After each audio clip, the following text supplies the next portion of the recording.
जो एक वो होता है फेस, भाई मेरा देख ले। हम लोग बहुत कोशिश किया गया मगर वो लोग नहीं दिखाए, वो लोग नहीं दिखाए हैं। आखिरी फेस मेरे वालिद साहब का कि मेरा भाई देख लेता, और ये भी मेरे भाई को नहीं मालूम है कि वहाँ पर पूरा जंग वाला सीन था। हाँ बहुत जंग। वो बोलें कि जिस हिसाब से यहाँ पर वो हो रहा है, ड्रोन से बम फेंका जा रहा है, हम लोग की आने की उम्मीद कम है। हाँ, हम लोग की आने की उम्मीद कम है। बहन बस आप लोग दुआ कीजिए। अच्छा, जहाँ रहते थे वहीं पर युद्ध होता था। युद्ध होता था। वो यूक्रेन यूक्रेन से पाँच 5-5 किलोमीटर की दूरी पे वो लोग थे। क्योंकि ये बात मेरी नहीं है, ये जो ब्रिजेश यादव भाई हैं, दीपक, ये लोग का कहना था, जो लोग आए रिटर्न। और जहाँ रहते थे वहाँ पर हाँ, बम गोले गिराए जाते बम थे। गोले ड्रोन से गिराया जा रहा था। बाकी जो सरहद पे जो वो हो रहा है। अब भाई भी मेरे बोले कि बस आप लोग दुआ कीजिए कि हम लोग जिंदा सही सलामत आ जाएं। अच्छा, लेकिन जो 2 महीने में बातचीत हो रही तो उसी में बता रहे थे कि दिक्कत चल रहा है। अब बोले कि मोबाइल मोबाइल वो लोग पहले ही ले लिए थे।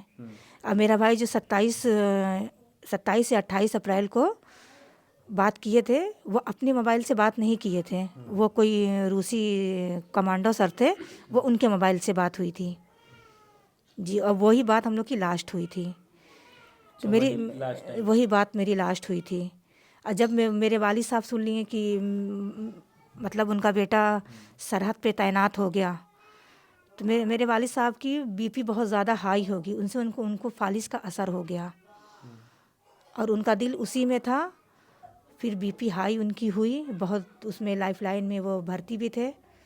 अब बहुत हम लोगों ने बहुत इलाज किया, लेकिन उनको हार्ट अटैक ही आ गया वालिद साहब को, हमारे भाई के सदमे में। तो और जो बच्चे हैं उनको अच्छी नौकरी अच्छी सैलरी का लालच दे करके कहें कि जो रसिया में भेज दिया जा रहा है वार के लिए। नहीं, वो बोले थे कि सिक्योरिटी गार्ड की नौकरी रहेगी, कोई ऐसा वो नहीं रहेगा, और ऐसा कुछ मसला नहीं रहेगा कि हम भी तो जा ही रहे हैं ना। विनोद भाई ने ये कहा था। वो घर से आए, घर से बात हुई, और घर से हमारे भाई को 27 जनवरी को भाई हमारे घर से निकले थे। अच्छा, जो 2 महीने में बातचीत हो रही थी तो उसमें कुछ अपडेट होता था, जैसे एक दिन आप बता रही खाना बनाते थे, फिर दूसरे दिन हथियार लिए दिखाई दिए, कुछ ऐसा मतलब आपको अंदेशा था कुछ बोल रहे हैं कि हम लोग को सरहद पे जो हमारे भाई हैं अजहरुद्दीन, उन्होंने कहा कि हम लोग खाना बनाकर खाना हम लोग सरहद तक पहुंचाते हैं छुपते छुपाते, और ड्रोन से ऊपर बम फेंका जा रहा है।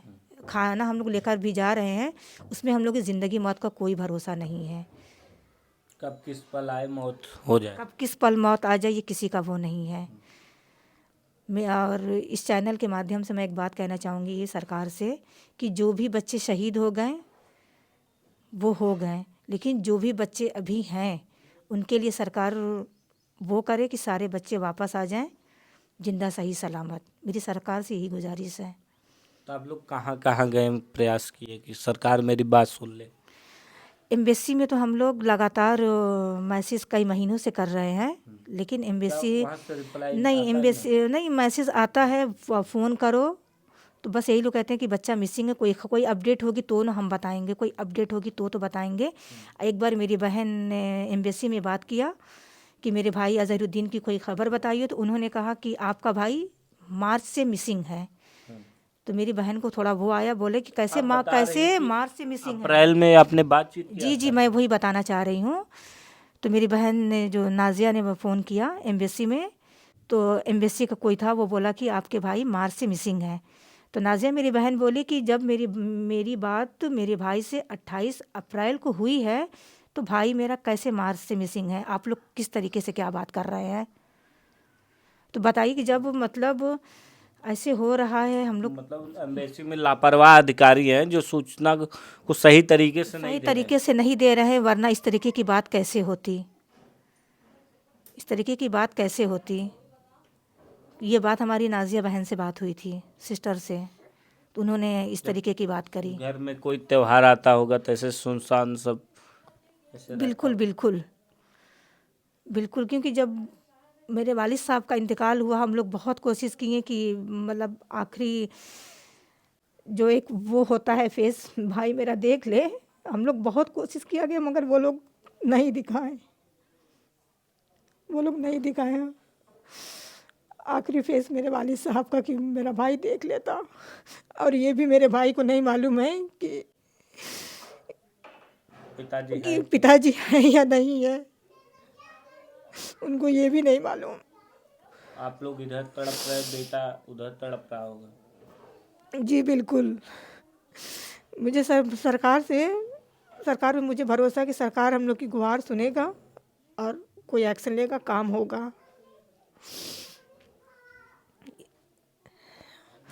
देख सकते हैं बहन है, माता जी हैं, सिर्फ रो रहे हैं। और हमेशा जहाँ खुशियों का माहौल रहता था, माता जी सोची थी बेटा जा रहा है कमाएगा, कुछ घर के हालात सुधरेंगे। लेकिन जब से बेटा गया, वहाँ वह किस तरीके से धोखाधड़ी का शिकार होता है और उसे जो है युद्ध में झोंक दिया जाता है। देखिए माता जी के जो आंसू हैं वो थमने का नाम नहीं ले रहा है, क्योंकि कहते माँ का दिल जैसा दुनिया में कोई दिल नहीं। तो माँ के जैसा कलेजा किसी का नहीं होता है। सारे परिवार ग्रुप में जो भी हैं वो ऐड हैं। हर कोई तड़प रहा है अपने बच्चे के लिए, हर कोई तड़प रहा अपने बच्चे के लिए। बहनें भी तड़प रही अपने भाई के लिए। मेरा भाई बहुत उम्मीद लेकर गया था, लेकिन उसको ये नहीं मालूम था कि वो जो उम्मीद है वो धोखे में तब्दील हो जाएगी। उसको ये नहीं आइडिया था कि उसके साथ में धोखा होने जा रहा है। और मुझे पूरा यकीन है कि मेरा भाई जिंदा सही सलामत है। आपको क्या बोले थे दीदी, आपके लिए क्या लाएंगे? क्योंकि हर भाई अपने बहन से कुछ ना कुछ वादा करके जाता है, बहन आपके लिए मैं ये कर दूंगा, वो कर दूंगा।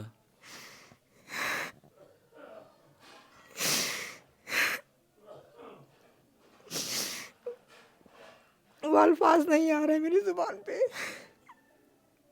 क्या हालात है? सरकार से यही है कि सरकार हम लोग की मदद करे। हम लोग किस जगह जाएं कि जहाँ पे हम लोग की इस बात को रखी जाए और तेजी से काम हो। हम लोग एक आम नागरिक हैं, हम लोग क्या कर सकते हैं? हम लोग को सरकार से पूरी उम्मीद है कि जो भी बच्चे फंसे हुए हैं प्लीज़ उनकी मदद की जाए कि बच्चे सही सलामत अपने वतन वापस आ जाए।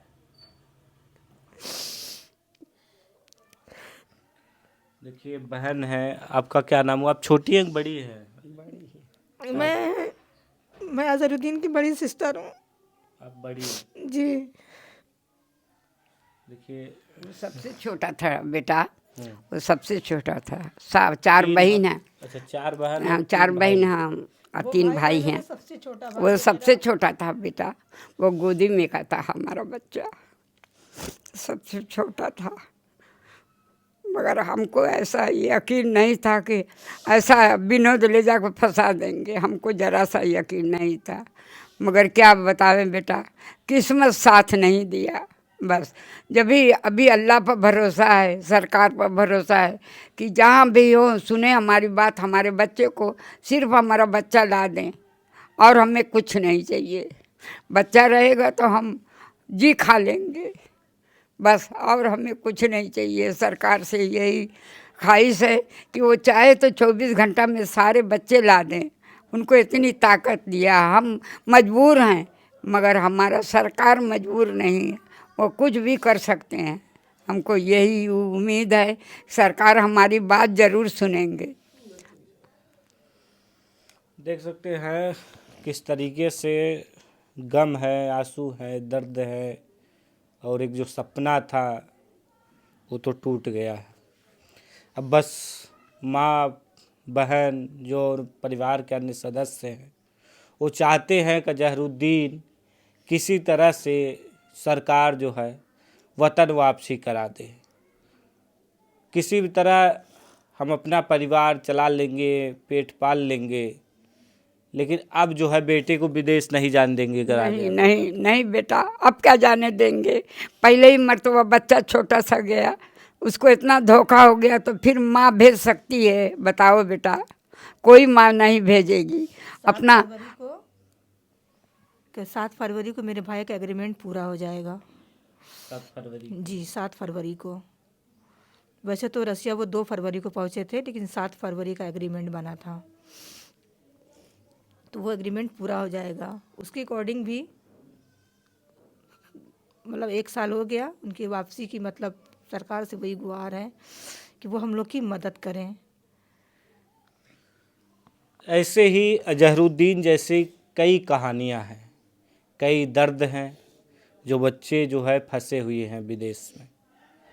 फिलहाल सरकार से सभी लोग यही गुहार लगा रहे हैं, जिन बच्चों की मौत हो गई है होनी और अनहोनी को क्या कहा जाए, लेकिन जो बच्चे सही सलामत हैं, जो युवा सही सलामत हैं, उनकी जो है जल्द से जल्द वतन वापसी कराई जाए।